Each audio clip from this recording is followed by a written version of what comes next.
இருக்கிறதெல்லாம் பொதுவாய் போனால் திருடுற வேலையும் இருக்காது, பதுக்கிற வேலையும் இருக்காது.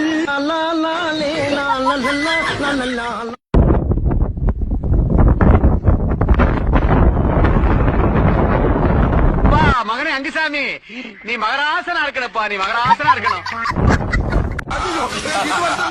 தெரியாதமா அந்த வண்டியில ஏறிட்டியா? உன் கால வந்து கும்பிடு. டைபடி பிறக்கப்பட்ட வண்டி நீ பாத்தியா? நீ நல்லா இருக்கியா? உன்னை கையெடுத்து கும்பிடுறியா? ஏன் தலையெழுத்தா? இந்த நாட்டுல லட்சக்கணக்கான வண்டி ஓடிக்கிட்டு இருக்கு. உன் வண்டியில ஏறிதானா நான் மாத்திக்கிறேன். எதை இறக்கி விட்டியா? எதை இறக்கி விட்டியா? எனக்கு இந்த கல்யாணம் கூட ஆகலையா? நம்ம விரதம் களைஞ்சிருமோ? பரவாயில்ல பரவாயில்ல, நம்மளும் லைட்டா டெஸ்ட் பண்ணி கணக்கச்சிதமாக செயல்பட வேண்டும். கதவை திறந்தவன் சற்று தாமதித்திருந்தால் என் சோழியை முடித்திருப்பார்கள். யாரு அப்படி தெருவு மறுத்து நிற்கிறது? தெருவுக்கு சொல்லிட்டு போ.